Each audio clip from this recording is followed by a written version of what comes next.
Hey guys, back with my 24th review about Dead Island 1 and 2. I don't really like these games so much. I did say I do give them a 5. Sorry I have to use the LED light now, since there's going to be barely any light right now.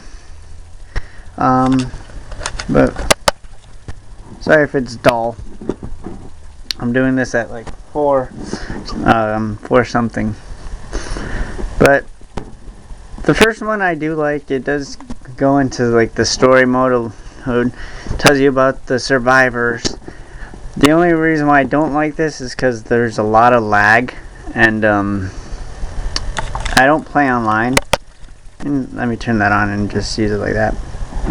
There's a lot of lag, and there's a very much of glitches in this game. So there's a lot of glitches. Which, this could have been a great game. It is a great game. It's just, like I said, the very downfall is it takes a while for the loadings to come up. Plus, it takes it also takes a while for the scenery to pop up too. So that's like the creators didn't really take the time to do this. I'm sure the game reviewers actually got really bored of actually playing one scene over and over and then just say it's fine. When number 2 came out, it's still with the same people, one new character added. It still does the same thing like number 1. Yeah, it takes a while for the scenery to load up, and I didn't find much glitches in this one. So that's the only thing. It does just like take a while for like the background to show up.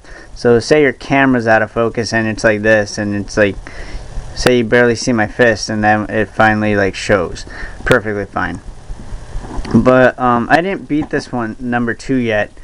You can actually take your character from number 1 to put it in number 2. I beat number 1, and holy crap, I was excited. But when number 2 came out, it's like it's the same thing. You're on another island this time, and a new virus shows up. I saw the ending because I didn't really feel like finishing this game at all. A new virus shows up. They think they're immune, but they're not.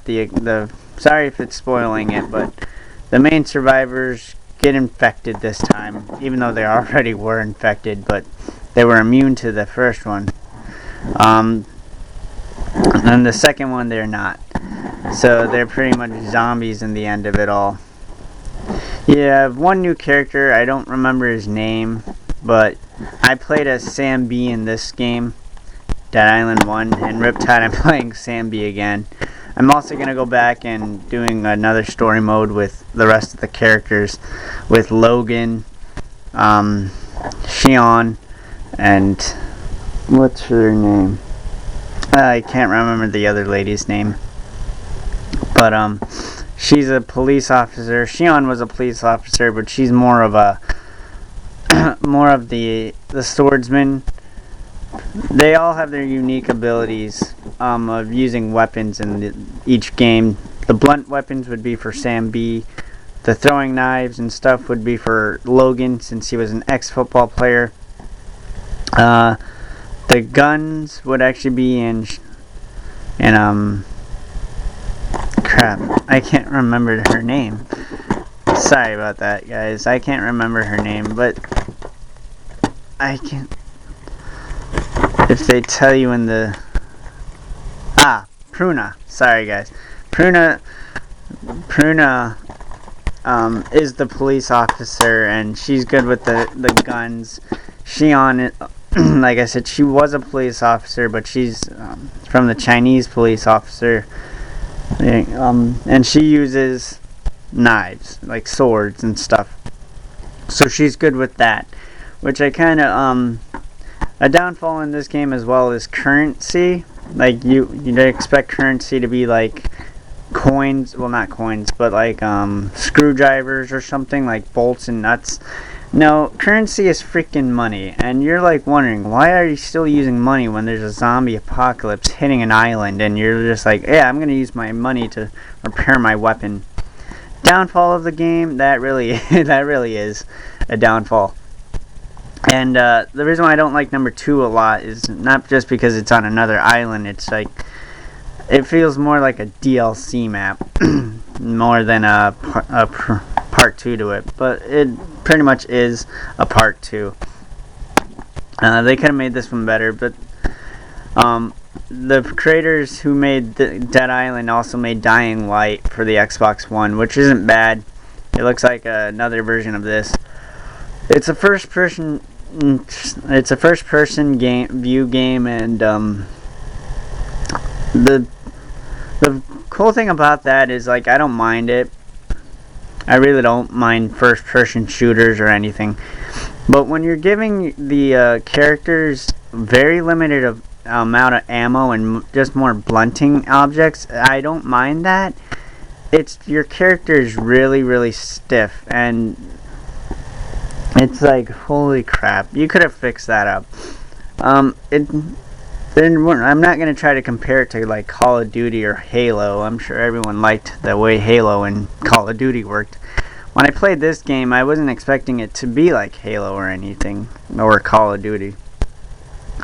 But I would have expected them to actually make your character loose when they're using the blunt objects. All you're doing is swinging away with the blunt object, and you're wearing your energy out. The other thing I don't like is, there's a lot of downfalls I don't like about these games, is the zombies level up. It's like, when you level up, they're the same level as you, and you're just like, you already have specials. The runners can hear you a mile away, literally. You're like, say, you're at the beach area, and they're in the city. Well, no, they can't do that. And say you're in the, okay, there's one part where I don't like, is that you're in the city, and you stand so still that there's a certain area they're infested with runners, or infected, I should say. I call them runners because there's the butcher who exactly does the same thing.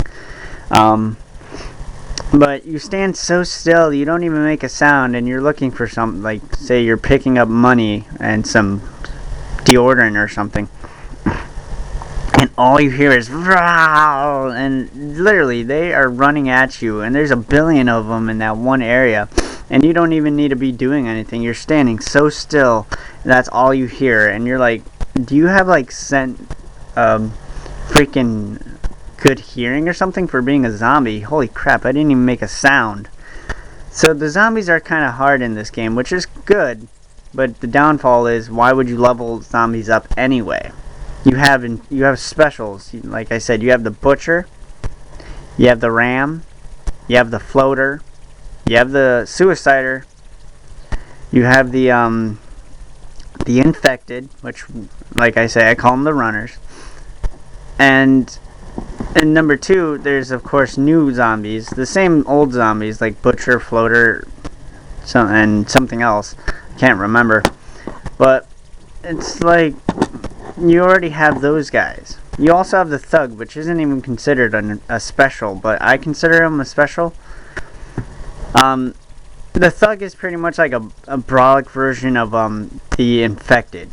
He's gonna be the one with the deep roar type thing. But I do recommend it if you do want to play. I don't play online because I don't have, like I said, Xbox Live. I am going to keep doing this. The rating system is rated M, not meant for children. I don't care what your child says. Ooh, I want it. No, don't get them this game. I really like, both games are rated M, of course. Like, I'm definitely going to be doing that. More rated. Parents, like, I do love parents sometimes, but they have to know when a video game is too much, and that's why the rating system was in place. Like I said, guys, Call of Duty is not meant for your child, nor is this game, nor any rated M, for that damn matter. Like I said, I wasn't able to play a rated M game until I was 19, and that's perfectly fine with me. I mean, I don't mind them playing rated M at 17, 17 and up is okay, because seeing as how it's rated 17 and up, it's okay. But when you have like a 6, 5, 7, all the way down to like 4 playing this game, I mean, I don't care if they're good at it. They shouldn't even be playing a game that's gruesome. But anyway, that's it for the rating system. That's all for the both games. It's pretty much the zombies level up. The waiting time for the scenery to pop up sucks. Your characters feel really stiff, and you barely get a lot of ammo. So it should have been made better. If you want just to use knives or blunt objects, it's cool. The currency, get rid of that, because you don't need money during a zombie apocalypse. I'm sure that people will say, oh yeah, the government will do the money thing. I'm sure they would, but I'm sure they'll find a way to do it. But I don't know. That was a bad example, but like the government in here, there's no government. There's just like, it started as a hotel and then they go into a different island. And they explain that one. So, like I said, this feels more like a DLC map. There should have just been. Give it a 5. Like I said, I give both of them a 5. But I do recommend playing it, even though I gave them a 5. If you want to see what I mean by the zombies level up and your character levels up, that's cool. But when the zombies level up, it's just like you're taking it too damn far. My next review will be on God of War. So this is my 24th. That'll be my 25th. Hope to see you in the next video. Sorry if I rambled on about the games and whatever else I was rambling about. But I don't recommend this for children. I do recommend it more for adults. Hopefully you guys understand that rating system is there for that reason. So, see you in the next review. Love you guys. Hit like, comment, subscribe. And see you in my 25th review.